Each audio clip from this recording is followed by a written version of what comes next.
Good evening. I hope you're comfortable. If you're not, that's okay too.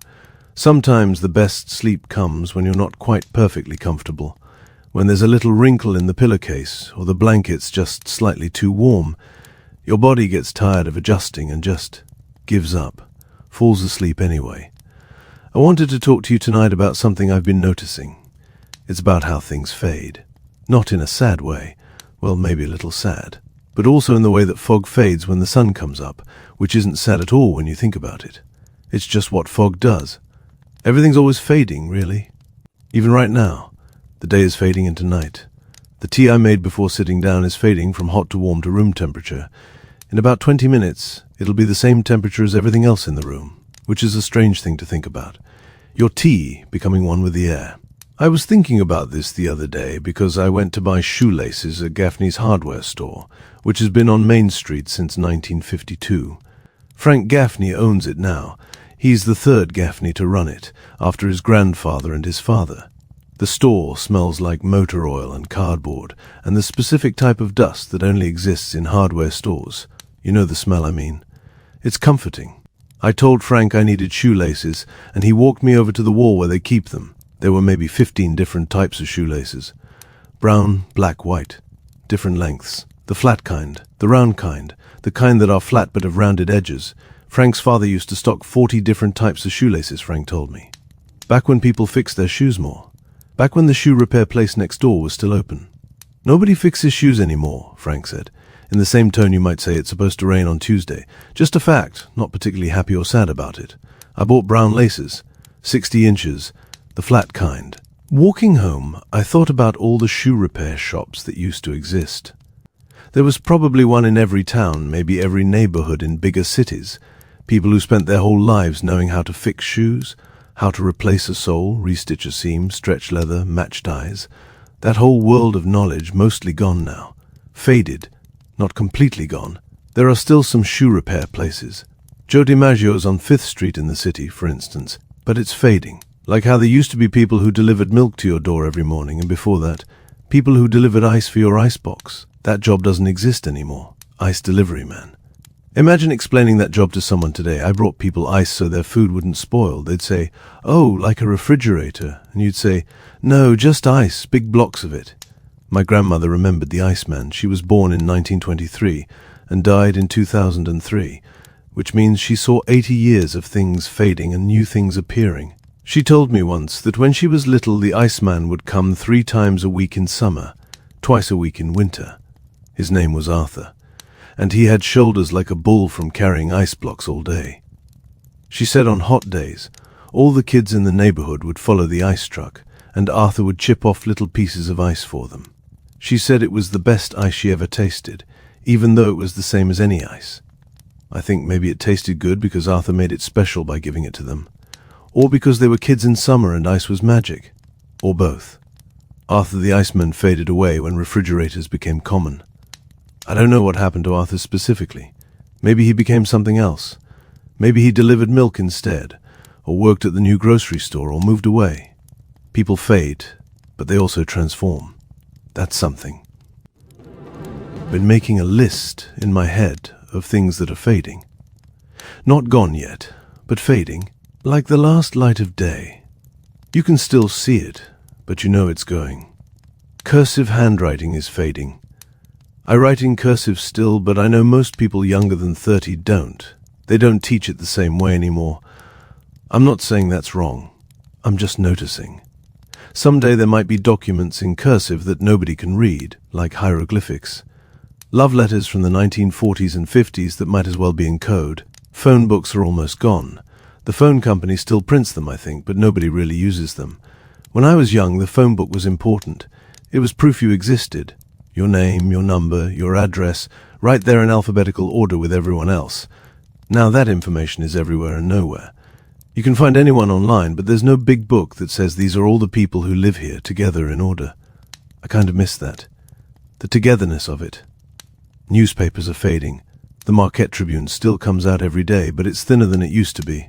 My dad saved a newspaper from when man first walked on the moon, July 21st, 1969. It's probably 40 pages long. Now the daily paper is sometimes 12 pages.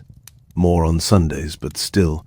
Less news or less paper for the news, or people getting news differently. All three, probably. The evening news anchor here is Diane Plummer. She's been doing it for 31 years. I wonder if she feels herself fading, or if she feels the news fading around her. She still says good evening. I'm Diane Plummer in exactly the same way every night at 6 o'clock. That consistency is nice, but I wonder how many people are watching. My parents watch. I watch sometimes. Fewer people each year, probably. One day Diane will retire, and someone younger will take her place, and then eventually that person will seem old, and fewer people will watch, and maybe eventually there won't be a local evening news anymore. Just websites and phones and different ways of knowing what happened today. It's not bad exactly, just different. But different often feels a little sad at first, even when it might be better in the long run. Like when they closed the video rental store and everyone could stream movies at home instead. More convenient, but you lose the Friday night ritual of walking down the street, reading the backs of VHS cases, maybe running into your neighbor by the comedies, deciding together if something's worth renting. I'm not against progress. I want to be clear about that. I have a cell phone. I use the internet. I'm not one of those people who says everything was better before.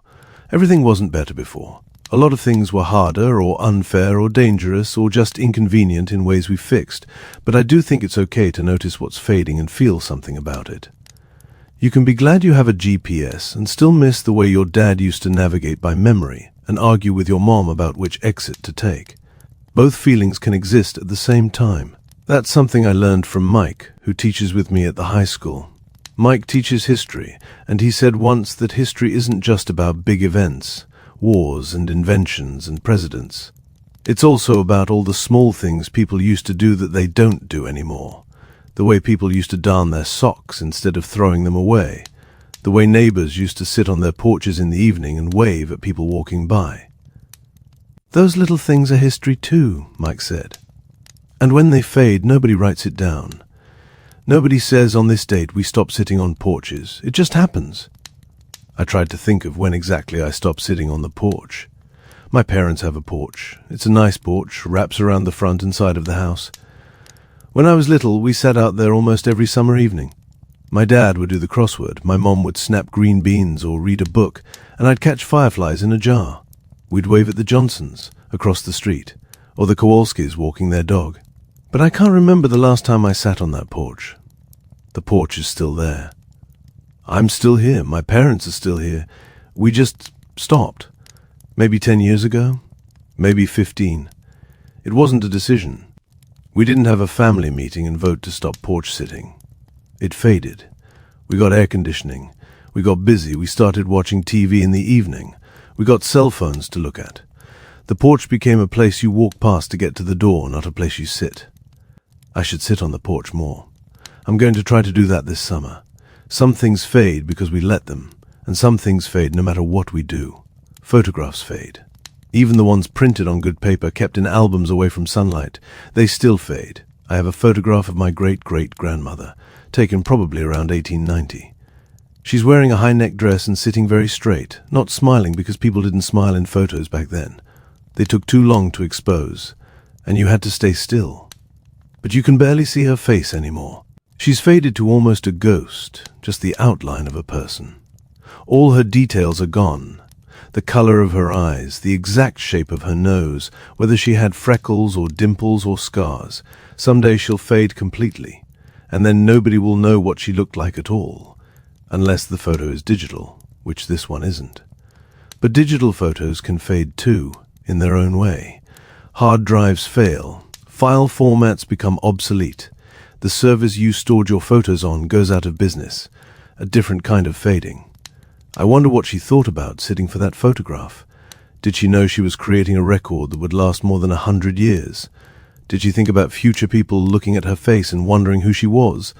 Or was she just thinking, I hope this doesn't take too long, I have things to do? Her name was Margaret. That's all I know about her, really. Margaret Pera. She had children, obviously. Otherwise I wouldn't be here. But what she liked, what she was afraid of, what made her laugh, all that faded with her. Most people fade completely within 3 generations. Your grandkids might remember you, but their grandkids probably won't. You become just a name. They're not even that. Sorry, that got a little dark. Let me tell you about something nice that's fading. Lightning bugs are fading. That's not just me being poetic. They're actually declining in number.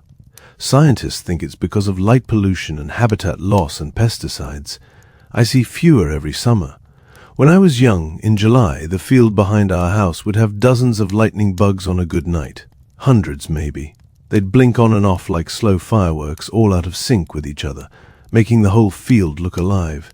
Now I see maybe 5 or 6 on a good night. It's possible that in 50 years, there won't be lightning bugs anymore, at least not here. Kids will have to learn about them from videos, the way I learned about passenger pigeons.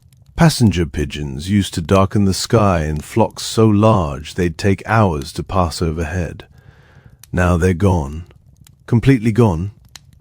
The last one died in a zoo in 1914, and someone wrote down the exact time, 1 p.m. Imagine being the person who saw the last passenger pigeon die, knowing that when this bird stops breathing, that's it, no more. A whole species that used to be everywhere faded to nothing. I don't want lightning bugs to fade like that, so I've been trying to make my yard friendlier for them. I leave parts of it unmowed. I don't use pesticides. I turned off my back porch light. It's a small thing, probably doesn't make any difference in the big picture, but I like the idea that maybe a few more lightning bugs might live because of it. Maybe their children, or their children's children, however lightning bugs count generations, will blink in someone else's yard in 2075. That's a nice thought. I started writing down things that are fading, just making a list. Not to be morbid, just to remember. Here's what I have so far. Telephone poles with actual telephone wires. They're being replaced with underground cables and cell towers. The specific sound of a rotary phone ringing. Nobody under 30 knows that sound. Knowing your neighbor's phone numbers by heart. Payphones. There's still one outside the grocery store, but I never see anyone use it. Answering machines with tiny cassette tapes. The phrase, hang up the phone. There's nothing to hang up anymore, but we still say it. Encyclopedias. The library had a whole wall of them. Now it's computers. Writing checks. My mom still writes checks, but the woman behind her in line at the grocery store always looks impatient. Photo albums. Like physical ones you flip through together. That one bird call I used to hear every spring. I think it was a kind of warbler that I haven't heard in 4 years. The maple tree at the corner of 5th and Oak. It was probably 200 years old. They cut it down last year because it had a disease. For 200 years that tree was there, watching the town grow up around it. Watched horses turn into cars. Watched gas lamps turn into electric lights. Watched probably thousands of people walk past. And now it's a stump. Someone planted a new tree there. A young maple. It's about 4 feet tall. In 200 years, maybe someone will make a list and write about how that tree got cut down. Maybe they'll think about us the way I think about the people who saw the original tree when it was young. Time is strange that way. We're always in the middle of it, watching things fade behind us and appear ahead of us, and we think we're standing still, but we're not. We're fading too. I'm 35 years old. That's not old, but it's not young either. It's right in the middle of life, probably, if I'm lucky. And I've started to notice that I'm fading in small ways. My knees hurt when I stand up too fast. That's new as of 2 years ago. I can't read small print as easily as I could when I was 25. I need more light. There are songs I loved when I was 16 that I can't quite remember all the words to anymore. They've faded from my memory, even though I sang them 1,000 times. My parents are fading, more obviously. My dad walks slower than he used to. My mom forgets words sometimes. Nothing serious, just normal aging, but noticeable. Last week she couldn't think of the word colander. She said the bowl with holes for draining pasta, and I knew what she meant. But she got frustrated with herself for not remembering. I wonder if she thinks about fading, if she notices herself becoming less sharp, less quick, or if it happens so gradually that you don't really notice until someone points it out. The way you don't notice your hair getting longer until someone says, "You need a haircut." My grandmother, the one who remembered the Iceman, started fading more noticeably when she was in her 70s. She'd repeat stories, tell you something she'd already told you an hour ago. She'd get confused about which grandkid was which. Near the end, she thought I was my father when he was young. She'd call me by his name and ask about his paper route. It was sad, but also interesting in a way, like she was living in different times at once. The present was fading for her, but the past was getting brighter. She'd remember things from 1935 with perfect clarity, but couldn't remember if she'd eaten breakfast. The last time I saw her, about a week before she died, she was looking out the window of her room at the nursing home. I asked her what she was looking at, and she said, "I'm waiting for the birds to come back." It was November. The migratory birds had already left for the winter. I didn't correct her. I just said, "What kind of birds?" She thought for a while. Then she said, "The red ones." Maybe she meant cardinals. Cardinals don't migrate. They stay all winter. But maybe she meant scarlet tanagers, which do migrate. Or maybe she meant birds from her childhood that I've never seen. Or maybe she meant something else entirely. She died before the birds came back, whichever bird she meant. I'm sorry. This is supposed to help you fall asleep, and I keep talking about death. But death is just the final fading, really. It's part of the whole thing. My friend Sarah, she teaches art at the high school. She told me once that in Japanese aesthetics there's a concept called mono no ware. It means the pathos of things, or sensitivity to ephemera. It's the bittersweet feeling you get when you notice how temporary everything is, like watching cherry blossoms fall, or seeing the last light of sunset, or finding an old ticket stub in your jacket pocket from a movie you saw years ago. The Japanese think this feeling is important. Beautiful, even. Not something to avoid or feel bad about, but something to appreciate. The sadness makes the beauty more beautiful because you know it won't last. I think about that sometimes. Whether I'm appreciating things enough, knowing they're fading. Whether I'm paying enough attention. There's a diner on the edge of town called Hilda's. It's been there since 1967. Hilda ran it for 40 years, then her daughter Patricia took over. Patricia is 62 now. She works the morning shift 6 days a week, same as she has for 20 years. I go there for breakfast sometimes on Saturdays. Always order the same thing, 2 eggs over easy, wheat toast, hash browns, coffee. Patricia knows my order. She starts pouring my coffee before I sit down. The coffee cups at Hilda's are thick white ceramic, the kind that keep coffee warm for a long time and feels substantial in your hand. They're probably the same cups Hilda used in 1967. Definitely the same style. The menu is laminated, the plastic yellowed with age. The booths are red vinyl, patched in a few places with tape that doesn't quite match. Everything about Hilda's is fading, gently, slowly. The sign outside is faded from sun exposure. You can barely read the H anymore. The bell above the door doesn't ring quite right. The counter has worn spots where thousands of people have rested their arms over the decades. But it's still there, still serving eggs and coffee 6 days a week. Patricia's daughter doesn't want to take over the diner. She moved to Chicago, works in marketing, so Patricia probably won't work there forever. Maybe another 5 years, maybe 10, and then Hilda's will close. Someone will buy the building and turn it into something else, a phone store or a smoothie place, or maybe just tear it down and build something new. All the people who had first dates at Hilda's, or family breakfasts, or quiet solo meals at the counter reading the paper, they'll remember it for a while. Then they'll forget, or they'll die, and then nobody will remember Hilda's at all. It'll fade completely. Unless I'm wrong. Maybe someone else will buy it and keep it going. Maybe Patricia's daughter will change her mind. Maybe diners will come back into fashion and Hilda's will be there, preserved like an insect in amber, the one real thing left while everything else around it changes. But probably not. I should say something comforting now, I think. Here's what's comforting. New things appear. When diners fade, different restaurants appear. When phone booths disappear, everyone has a phone in their pocket. When cursive fades, new forms of communication appear. Emojis, texts, voice messages, things I probably don't know about yet. The world keeps going. People keep finding ways to connect, to eat together, to make each other laugh, to fall in love, to help each other through hard times. My neighbor Doug is 78 years old. He told me last week that when he was young, people said rock and roll music was going to destroy society.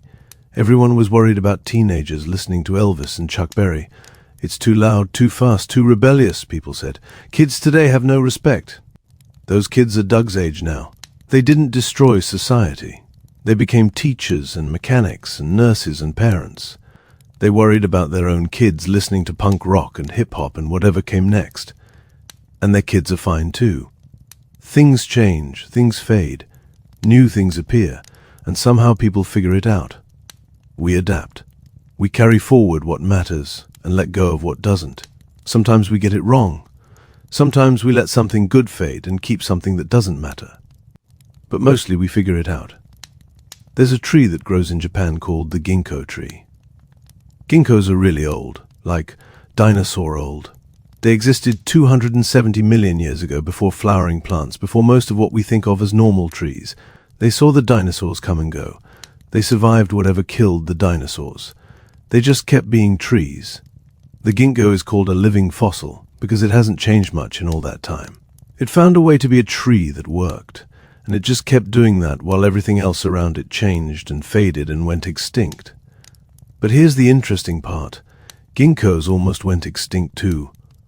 About 1,000 years ago, they were only surviving in a few mountain valleys in China, carefully maintained by monks who thought they were sacred. If not for those monks, ginkgos would have faded away completely, and we wouldn't even know they existed except from fossils. Now ginkgos are everywhere. They grow in cities all over the world. They're one of the most popular street trees because they're tough. They can handle pollution and poor soil and being ignored. They almost faded away completely, and now they're everywhere. I think about that sometimes. How close things come to fading away forever, and then they don't. How sometimes someone, even just one person or a few monks in a mountain valley, can keep something alive by caring about it. Maybe that's what we're supposed to do.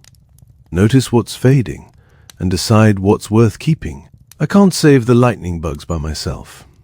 I can't bring back passenger pigeons or make everyone write in cursive or convince people to watch the evening news. But I can keep my small patch of yard unmowed for the bugs. I can write letters in cursive to my nephew so he at least sees what it looks like. I can watch Diane Plummer at 6 o'clock sometimes just to say thank you for 31 years of showing up. Small things probably don't matter, but maybe they do. I read once that when the last speaker of a language dies, a whole way of seeing the world dies with them. Every language has words that don't translate perfectly into other languages. Concepts that exist only in that language, ideas that culture developed that are unique to them. There's a language in Alaska called Ayak. The last native speaker was a woman named Marie Smith Jones. She died in 2008, and when she died, the Ayak language died with her. Thousands of years of stories, poems, jokes, ways of describing the world. Gone, faded. Marie Smith Jones spent the last years of her life trying to document Ayak, working with linguists to record everything she remembered. She knew she was the last one. She knew that when she died, all those words would die too. I can't imagine what that feels like, being the last person who knows something. But maybe we're all the last person who knows something. Maybe we all have memories or skills or ways of seeing things that are unique to us, that will fade when we fade. My grandmother knew how to crochet in a specific pattern her mother taught her. I don't know what it was called, and I don't think anyone else learned it. It faded with her. My dad knows how to navigate by the stars. He learned it in the Navy. I keep meaning to ask him to teach me, but I haven't yet. Someday I won't be able to ask him anymore, and that knowledge will fade. I know the exact right spot to stand in the field behind my house where you can hear the creek even though you can't see it. I know which board on the front steps creaks, and how to step to avoid it. I know that the 4th Street light on Oak Street takes 3 seconds longer than all the others to turn red. Nobody else knows these things, probably. They're small things. They'll fade when I fade. But that's okay. Someone else will know different things. They'll know where to stand to get the best Wi-Fi signal, or which coffee shop has the most comfortable chairs, or what time of day the light comes through their kitchen window just right. We're all collecting and losing little pieces of knowledge all the time.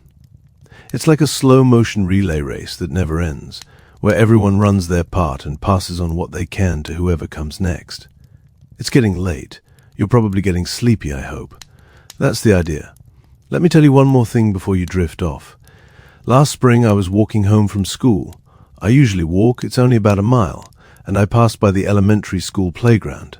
There were kids playing on the swings and the jungle gym, same as kids have played on playgrounds for 100 years. But these kids were different kids than the ones who played there last year. Last year's kids moved up to middle school. These were new kids, younger kids, playing the same games in the same place. And I realized that the playground never changes, but every few years there's a completely new group of kids. The playground stays, the kids flow through it like water through a creek. Each group of kids thinks of it as their playground while they're there, but it never really belongs to anyone. It's always in the middle of fading from one group to the next. That's true of everything, kind of. Schools, houses, towns, countries. We think of them as permanent, but really, they're just slow-fading things that outlast us.